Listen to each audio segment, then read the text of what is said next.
Hello, if you've been here before, welcome back. If not, hi, my name is David, Hi, my name is Matthew. and I make videos talking about media that I want to talk about. I am joined here by my wonderful boyfriend because this is the Library Card Book Awards of 2025. Clap, everyone clap, please clap. This is inspired by Jessica's library card who made these categories. We're just talking about different books and different superlatives for the books that she read in 2025. And so I'm doing the same thing as well. Thank you so much to Jessica for making that video. I'll have her video and her channel linked in the description below, so go check her out if you so desire. Thank you again so much to Jessica. So yeah, these are 16 categories, and I've chosen some nominees. 16, I think 17. I added a secret extra one, and with nominees of books that fit that category. And we're just going to be presenting them. Before we do, as always, I have to show off some. I have this sword necklace, and then I have my. I always forget. Outrageous, courageous, This is Chronic. chronic badass pin. And then a dino shirt. Do you want to share what you're wearing? Oh, okay. I have a Star Tarot necklace, and then I have little lemon balm for my studs. First category we have is Most Fun I Had with a Book. Nominees are The Cloran Army Attacketh by Ian Dosher, my favorite Star Wars movie within a Shakespearean script. Of Monsters and Mainframes by Barbara Trullo, Universal monsters team up to fight Dracula. In Space. Artificial Condition by Martha Wells. Murderbot and Art's relationship and skills are so fun. Freak's Law by Jane Flett. Queer and outcast circus wreaks havoc on a conservative English town. And Fever House by Keith Rosen. A severed devil hand wreaks havoc in Portland, Oregon. And the winner is Of Monsters and Mainframes. Clap, everyone, clap. This book was a fun experience because, like I said, it's just a bunch of Universal movie monsters. There was a vampire, a werewolf, a mummy. There was also an eldritch horror teaming up together, and also some robots, ship robots, fighting Dracula in space, and that's always a fun experience. So, congratulations to Of Monsters and Mainframes for winning this award. Nominees for the most comforting is 6 Days in Bombay by Alika Joshi.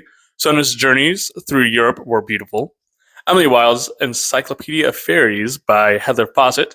Emily's cozy field research was soothing. Letters from an Imaginary Country by Theodora Goss. Short stories inspired by classic fantasy stories. The Andalite Chronicles by K.A. Applegate. Elfangor's life and story before the Animorphs.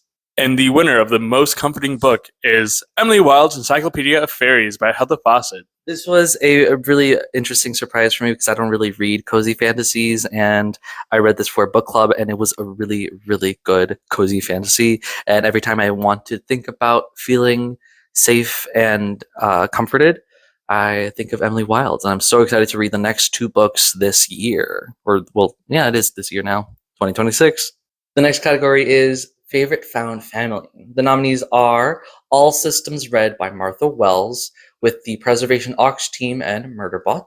The Devils by Joe Abercrombie, The Titular Devils, or The Chapel of the Holy Expediency. The Cartographers by Peng Shepherd, The Titular Cartographers, mainly when in college. The Girl Who Could Fly by Victoria Forrester, The Powered Children Piper befriends.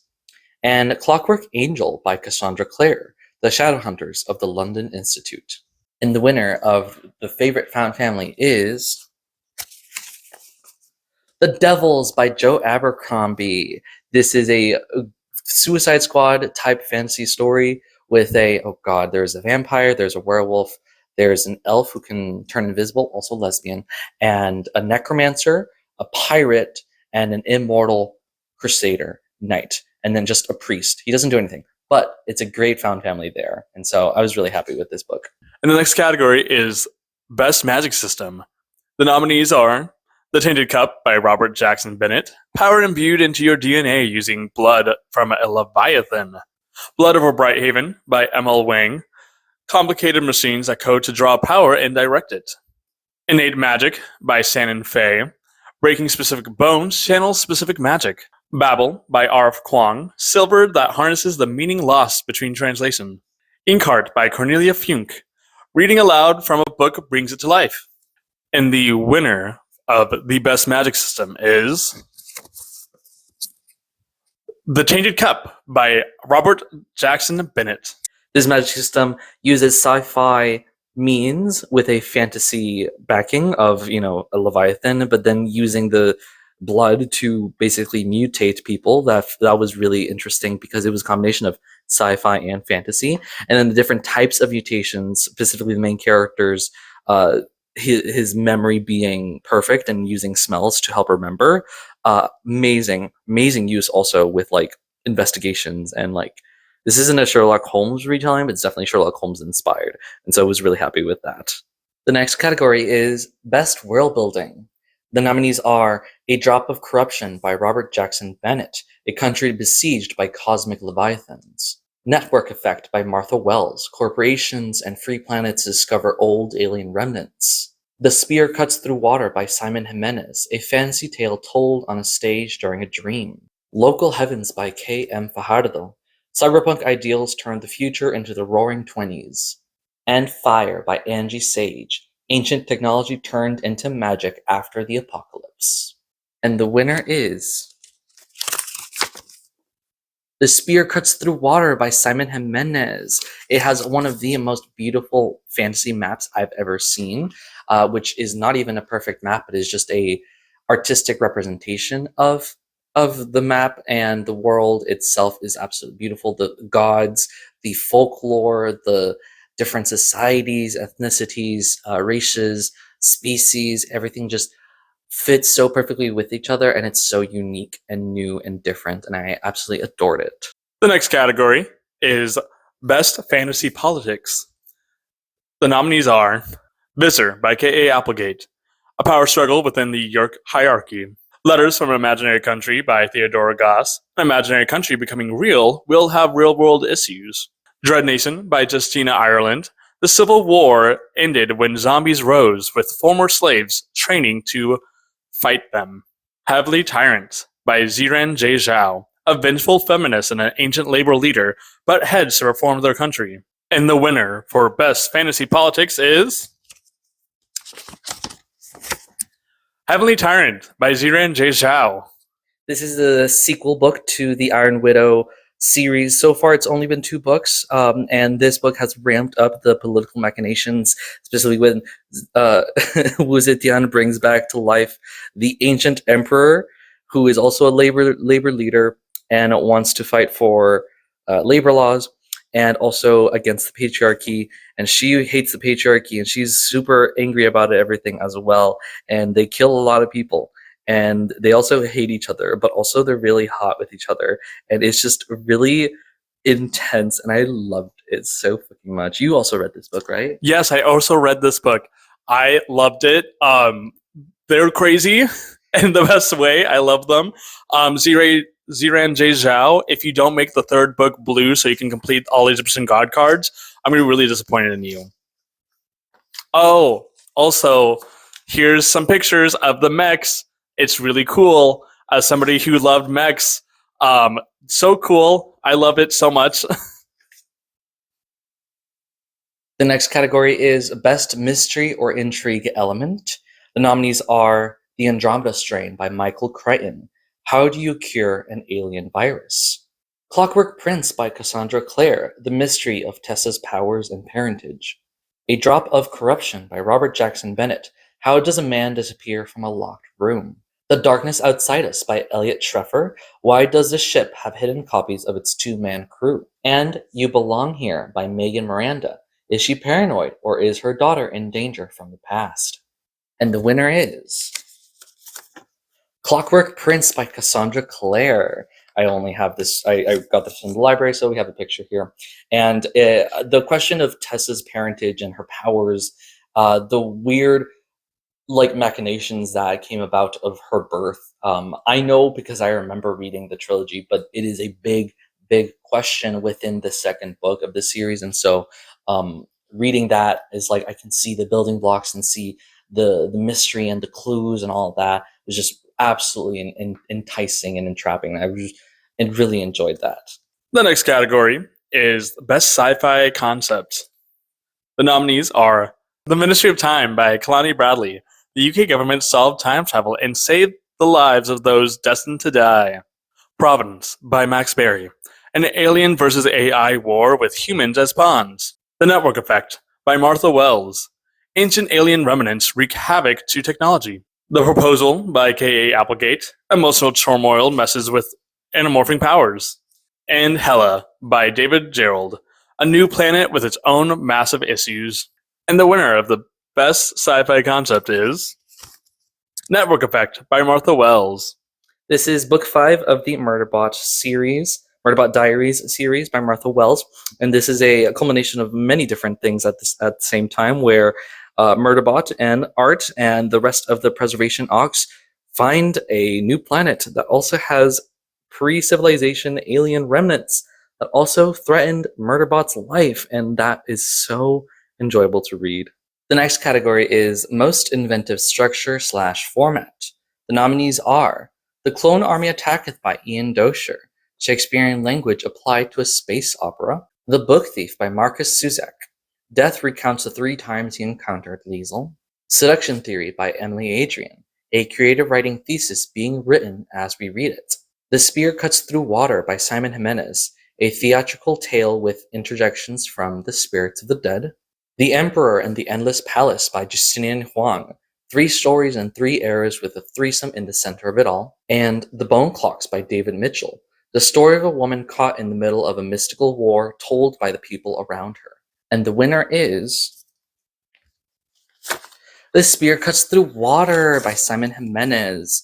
This was one of the most interesting written stories I've ever read, where it uses heavy use of italics to have people interject in a different point of view, addenda narration, and the different ways that the POV fights with each other is also immensely interesting, and the story is cut up in just 5 days. And so the way that this story unfolds and is told is one of the most inventive new ways I've ever read a story. The next category is Unexpected Favorites. Seduction Theory by Emily Adrian. Smart writing, playful POV, and trashy romance. Innate Magic by Shannon Fay. A naive bisexual is in over his head. As always, Emily Wilde's Encyclopedia of Fairies by Heather Fawcett. Emily's studies are a mix of science and folklore. What Moves the Dead by T. Kingfisher. A retelling of Edgar Allan Poe with terrifying zombie bunnies. Providence by Max Berry. A mature sci-fi story with inventive aliens and characters. The Weight of Blood by Tiffany D. Jackson. Modern Carrie, now mixed race, with some sick telekinetic kills. And the winner of Unexpected Favorite is Innate Magic by Shannon Fay. I bought this book not expecting much about it. It's within that sort of sub genre of magical boys, gay magical boys in London for some reason. That's a subgenre. And I did not expect to like it as much as I did. And I just absolutely fell in love with Paul Gallagher, the main character. You know, it's him. And the way that he navigates life and his friendships are just beautiful. And the conspiracies he gets into, the mess that he has to deal with, is so good. The next category is Most Satisfying Series Installments. The nominees are The Hork-Bajir Chronicles by K.A. Applegate, Animorphs number 22.5, a melodramatic prequel with war and romance. Dark by Angie Sage, Septimus Heap number 6, a culmination of all Septimus has learned. Sunrise on the Reaping by Suzanne Collins, Hunger Games number 0.5, Hamish's Games and the Quarter Quell. I also have a kill count if you want to watch that. Network Effect by Martha Wells, The Murderbot Diaries number 5. Art returns, as do the pre-civilization alien remnants. And Clockwork Prince by Cassandra Clare. The Infernal Devices number 2, The Love Triangle comes to a head. And the winner is The Hork-Bajir Chronicles by K.A. Applegate. This is probably one of the best books within the Animorphs series, and it's talking about the first big battle lost by the Andalites in the Yeerk-Andalite War, and the loss of the Hork-Bajir planet that led to Hork-Bajirs becoming enslaved by the Yeerks and becoming antagonists that the Animorphs had to deal with. And the 2 main characters, their romance is absolutely beautiful and tragic, and this is just a Melodramatic tragedy, as I said, and one of the best written, best books of the Animorphs series. The next category is Most Emotional Punch. The nominees are The Book Thief by Marcus Zusak. Liesel's childhood is heart-wrenching and tragic. My Friends by Friedrich Bachmann. A manipulative look at the past of a group of friends. The Everlasting by Alex E. Harrow. A romance surviving through time loops. Local Heavens by K.M. Fajardo. The Tragedy of the Great Gatsby returns. And The Spear Cuts Through Water by Simon Jimenez. A beautiful love story in the middle of change. And the winner of Most Emotional Punch is Local Heavens by K.M. Fajardo. This is a retelling of The Great Gatsby, and I didn't really care for The Great Gatsby when I first read it. I read it twice in high school. However, this retelling was absolutely gut-wrenching and tragic. I forgot that it was a tragedy as I was reading it until it got to the tragic part, and I was like, oh yeah, that happened in The Great Gatsby. And the four main characters are just amazing with a four-way love square, and it is just tragic all around, and it was just so beautiful in how it was written as well. Almost cried. The next category is the most thought-provoking read. The nominees are Blood Over Brighthaven by M.L. Wang, Patriarchy Challenged by Feminism and Challenged by Racism, Among the Hidden by Margaret Peterson Haddix, here represented by its sequel book Among the Impostors, Overpopulation and Control Creates the Shadow Children, The Court Dancer by Kyung Suk Shin, Romanticism and Reality Clash, The Weight of Blood by Tiffany D. Jackson, Identity Threatened by Safety and Racism, Heavenly Tyrant by Siran J. Zhao, Does Enacting Great Change Justify the Means, and Babel by R.F. Kuang, Colonialism and Imperialism Propped Up by the Very People They Subjugate. And the winner is Heavenly Tyrant. Yay, applause. This, as I've talked about before, the politics is really intense. It's also really intense with its messaging about learning about labor practices and gender inequality and gender equality, and when that clashes with the patriarchy. And there's just a lot of different things happening at the same time, and also a lot of violence to get good things to happen. And it makes you question, is this justified? Is this enough? When does this stop? Will this ever stop? And it was just very impactful because of that. This book, to me, very same, like what justifies, like do the means justifies the ends, do the ends justifies the means. Not only that, but it's not cosmic horror, but like it's the fact that these people are. Yes, that's actually spoilers. That's actually spoilers. So sorry. Skip to this time code if you do not want spoilers. So one of my favorite parts of this book is when the main characters get to a space station, which is where the gods live. They believe that the gods. Gods. But they're actually just people in a corporation. Yeah, they're just people in a corporation, and they're using the people of Huaxia to mine. Not mine, but they're essentially collect resources for them, and to them they're like, this is our way of life. Like, we win wars, we die in wars, and it's for land development. Like, so it was very good, especially since it talks about how who's really controlling things. Is it right? Should we just burn it all down? It's so good. Many thoughts. Many thoughts. And the next category is Biggest Book Hangover. The nominees are Heavenly Tyrant by Ziran J. Zhao, Big Thoughts Head Tired, Sunrise on the Reaping by Suzanne Collins. Yeah, that hurt. The Bone Clocks by David Mitchell. What the fuck did I just read? The Devils by Joe Abercrombie. Not a Sprint, but a Marathon. And The Spear Cuts Through Water by Simon Jimenez. Open bracket, intense sobbing and angst, close bracket. And the winner of Biggest Book Hangover is The Bone Clocks by David Mitchell. I think, kind of stole it because this was really difficult to read, but after I read this, I just couldn't really read anything else for like a hot minute, which sucked because I definitely had to keep reading books after work or after this during work. And so having to read books after this was really difficult. All the other books, really emotional, really hit hard, really hard to continue. But this one was definitely the one that made the biggest splash, affecting the books that I read around it.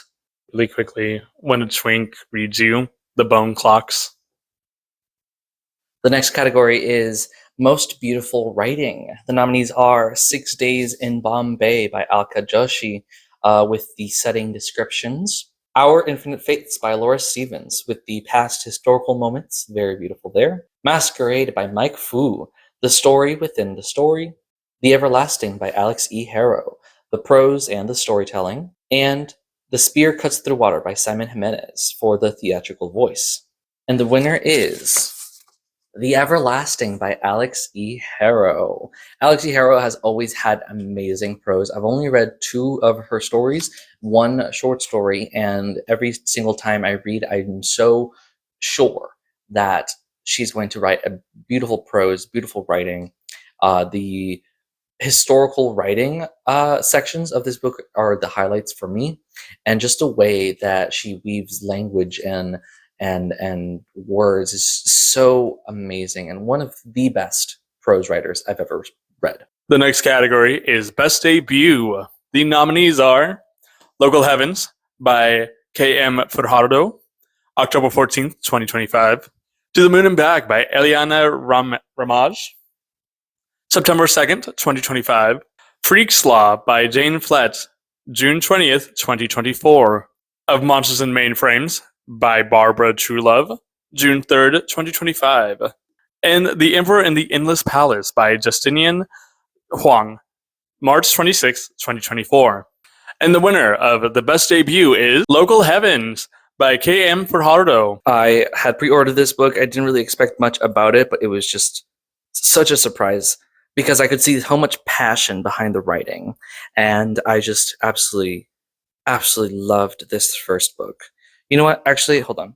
I Executive Decision, Local Heavens, and Of Monsters and Mainframes were both sharing this win because these were just absolutely amazing, and I've never heard of any of these 2 authors, and I just really liked them. And Of Monsters and Mainframes deserves some recognition as well because of just how much of a surprise it was as well. I maybe expected to like this one more than I expected to like Local Heavens, but both were really great first outings, and I would definitely be looking out for other books that these 2 authors will write in the future. I'm going to stop you right there. I think Beyonce should have won this.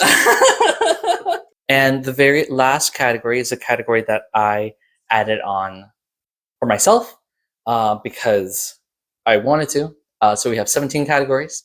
So this is not inspired by, this specific one is not inspired by Jessica's library card, but that's fine. I wanted to have fun. I wanted to add a 17th category is the most underrated book by me. These are books that I have underrated, and I feel like I just want to talk about them.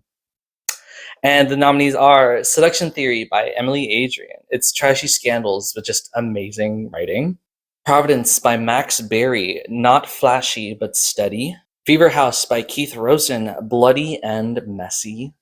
Fire by Angie Sage. I thought I didn't have this book, so that's underrated. And it's the end of a series, probably one of the best of the series. And The Bone Clocks by David Mitchell. So hard to understand, but oh so amazing. And the winner is Providence by Max Berry. I felt really bad that I wasn't able to even talk about Providence in my best of 2025 books because it was sort of just pushed out by other really great science fiction. But this one just felt like a really good, steady, what's the term? Reliable science fiction in a well, I read it in the beginning of the year when some of the science fiction I was reading was not that reliable, and so I tend to forget to talk about it because it was just good and it didn't really have anything too special, but that's okay because just it being really good is just noteworthy, and so I wanted to mention it as one of the I underrate it. You good? Yep. You got it? Yeah. Okay. Can you lift it up? Got it? So, these are the winners of almost all of the categories, not counting, which one was it? The Hork-Bajir Chronicles, which I have as an audiobook, and Clockwork Prince, which I had as a library book. But these are all of the winners. I have the very top here, the top 3 winners. I think Spear Cut Through Water won 2 times, Low Commons 2, and then Network won 2 times. And everyone here was at least nominated at least once. Most of these were nominated at least twice. Some of the best books I read this year. And yeah, thank you so much again to Jessica's Library Card for making these categories, and thank you for letting me make this award show. And do you have anything to say behind the stack of books? I am only the books. There's no one here. Oh yeah, these Sentient books. I love Inkart.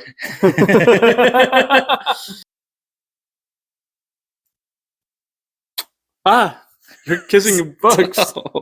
Anyways, thank you so much for watching. If you got this far, don't forget to like, comment, and subscribe. Share with your friends. Let me know what you think. Do you have anything to say goodbye? Say goodbye. Stack of books. Goodbye. Read more of me.